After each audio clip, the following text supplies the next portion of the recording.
கதை கேட்க ஆவலா காத்துட்டு இருக்க நண்பர்களுக்கு வணக்கம். நீங்க பார்த்துட்டு இருக்கிறது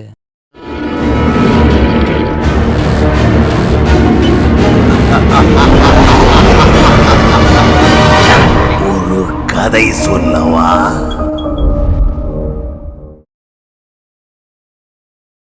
சாப்டர் 16 பார்ட் 1 பார்ட் 2 பார்க்காதவங்க போய் பார்த்துட்டு வந்துருங்க.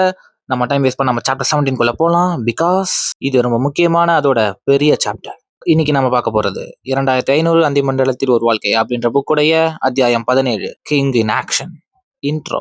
3 பேரும் அந்த அடர்ந்த காட்டுக்குள்ள போய்கிட்டு இருக்கு. அப்படி போயிட்டு இருக்கும்போது ஆயுதங்களை எப்பவுமே தயாரா வச்சுக்கோங்க, எப்ப எந்த ஆபத்து வரும்னு தெரியாது அப்படின்னு அரசர் சொல்றாரு. அரசர் அந்த மாதிரி சொல்லிட்டு வில்லியும் அம்பையும் தாக்கத்துக்கு தயாரா வச்சுக்கிட்டே நடந்து போக, அதை பார்த்து ஐசக்கும் ஆஷ்லேயும் அவங்களுடைய ஆயுதத்தை தயாரா வச்சுக்கிட்டே நடந்து போறாங்க.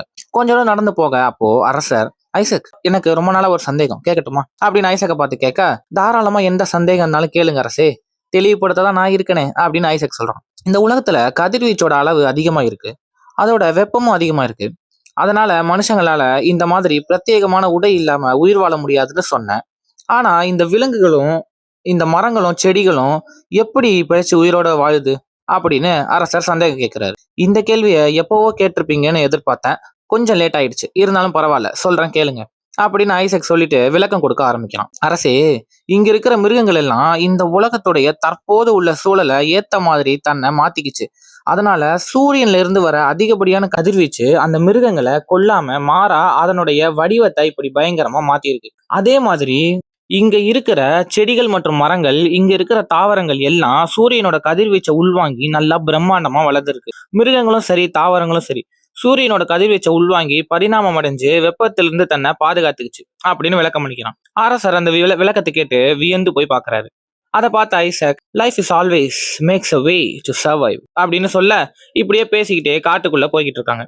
ஐசக் அந்த காட்டுல இருக்கிற தாவரங்கள் அதுக்கப்புறம் மரங்களுடைய பண்புகள் பயன்பாடுகள்லாம் விலக்கி சொல்லிக்கிட்டே வரான். 3 பேரும் இப்படி பேசிக்கிட்டே அந்த காட்டோடைய அழகை ரசிச்சுக்கிட்டே போய்கிட்டு இருக்காங்க. அந்த மாதிரி போய்கிட்டு இருக்கும்போது இவங்க போய்கிட்டு இருக்க இடத்துல இருந்து கொஞ்சம் தூரம் தள்ளி ஏதோ ஒரு பெரிய விலங்கு வர மாதிரி சத்தம் கேட்குது. அந்த சத்தம் கேட்ட அடுத்த செகண்ட் 3 பேரும் சுதாரிச்சு உடனடியா பக்கத்துல இருக்க ஒரு பெரிய செடிக்கு பின்னாடி போய் மறைஞ்சுக்கிறாங்க. இவங்க பதுங்கி இருக்கிற இடத்தை கடந்து ஒரு பெரிய பயங்கரமான ராட்சச மிருகம் நடந்து போகுது. அந்த மிருகம் பார்க்கிறதுக்கு பெரிய அளவிலான முள்ளமன்றி மாதிரி இருக்கு. முழுமையா வளர்ச்சி அடைஞ்ச ஒரு பெரிய எரும மாடு மாதிரி வளர்ந்து பெருசா இருக்கு. அதோடைய முதுகுல கூரான ஈட்டி போல ஆயிரக்கணக்கான முட்கள் இருக்குது. அந்த முள்ளமன்றி இவங்களை கடந்து போனதும் 3 பேரும் ஆசுவாசம் அடைகிறாங்க. அதுக்கப்புறம் போகலான்னு திரும்பி பார்க்க இவங்களுக்கு பின்னாடி இன்னொரு முள்ளமன்றி நின்னுகிட்டு இருக்கு. அந்த முள்ளமன்றி இவங்களை நோக்கி நடந்து வர அதை பார்த்த அரசர், இது பார்க்க ஆபத்தான மிருகமா தெரியல, அதனால ஆயுதங்களை கீழே இறக்குங்க, அது கொஞ்சம் பயந்தாலும் நம்மளுக்கு ஆபத்து அப்படின்னு சொல்றாரு. அரசர் அந்த மாதிரி சொல்ல ஐசக்கும் ஆஷ்லேவும் அவங்களுடைய ஆயுதத்தை கீழே இறக்குறாங்க. அந்த முள்ளமன்றி இவங்களை நோக்கி வருது. அப்போ அரசர் நிலத்துல போய்கிட்டு இருக்கிற ஒரு பெரிய பூச்சிய அவருடைய பிளாஸ்மா வாளால குத்தி அந்த முள்ளமன்றி கிட்ட நீட்ட, அந்த முள்ளமன்றியும் அரசரோட வாள்ல குத்தி இருக்கிற பூச்சிய அமைதியா சாப்பிட்டுட்டு அங்கிருந்து போயிருது. ஒரு வழியா அந்த முள்ளமன்றி போயிட இவங்க அங்கிருந்து நடக்க ஆரம்பிக்கிறாங்க. 3 பேரும் அந்த மாதிரி நடந்து போய்கிட்டு இருக்கும்போது இவங்களை ஏதோ ஒரு மிருகம் ஃபாலோ பண்ற மாதிரி அரசர் உணர்றாரு. அரசர் அந்த சந்தேகத்திலே பார்த்துக்கிட்டே அப்படியே நடந்து போயிட்டு இருக்க, அப்போ இவங்க இருக்கிற இடத்துல இருந்து ரொம்ப தூரம் தள்ளி ஒரு பெரிய மிருகம் ஓடுறத ஐசக் பாக்குறான். அரசே, அந்த சத்தம் உங்களுக்கு கேட்டுச்சா அப்படின்னு ஐசக் கேட்க, கேக்குது, சீக்கிரமா நகருங்க அப்படின்னு அரசர் சொல்றாரு. 3 பேரும் வேக வேகமா நடந்து போறாங்க. நடக்கிறதெல்லாம் பார்த்து ஆஷ்லே, அரசே எனக்கு பயமா இருக்கு அப்படின்னு பதட்டத்தோட சொல்றா. அப்போ அரசே அதை பாத்தீங்களா அப்படின்னு ஐசக் ஒரு திசையை கை காமிச்சு கேட்க, அரசர் பார்த்தேன் அங்கதானே அப்படின்னு வேற ஒரு திசையை கை காமிக்கிறாரு. இந்த மாதிரி 2 பேரும் வேற வேற திசைய கை காமிக்க அதை பார்த்த அரசர், அப்பனா 2 மிருகமா அப்படின்னு சந்தேகத்தோட சொல்றாரு.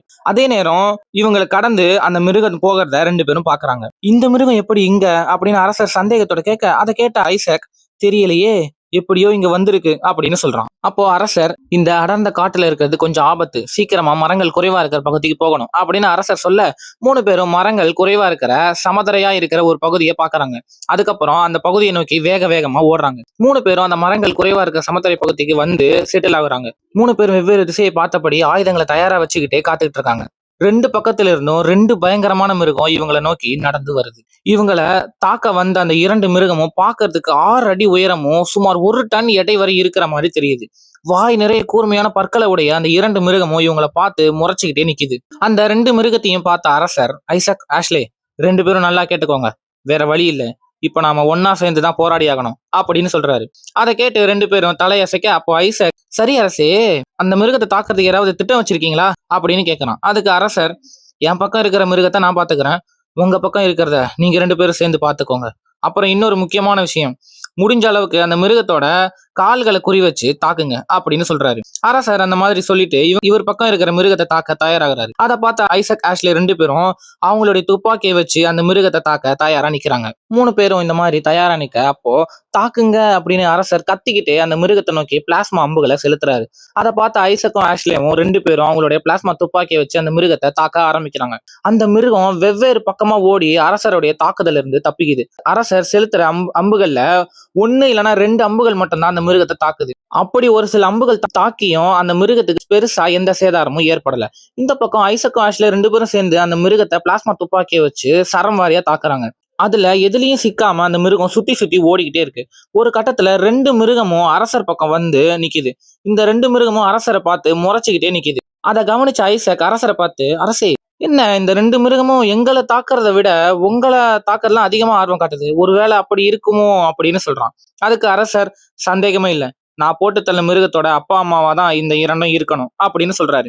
இவங்க பேசிக்கிறத கேட்ட ஆஷ்லி, நீங்க 2 பேரும் என்ன பேசிக்கிறீங்க, ஒரு இளவும் புரியல அப்படின்னு சொல்றா. அதுக்கு ஐசக், நாங்க வேட்டையாடும் போது அரசர் ஒரு பெரிய மிருகத்தை கொன்னாருன்னு சொன்னேன்ல, அந்த மிருகத்தோட தோலை தான் இப்போ ஒரு ட்ரெஸ்ஸா தச்சு போட்டிருக்காரு. அவர் கொன்ன அந்த மிருகத்தோட அப்பா அம்மா தான் இந்த 2 மிருகமும்.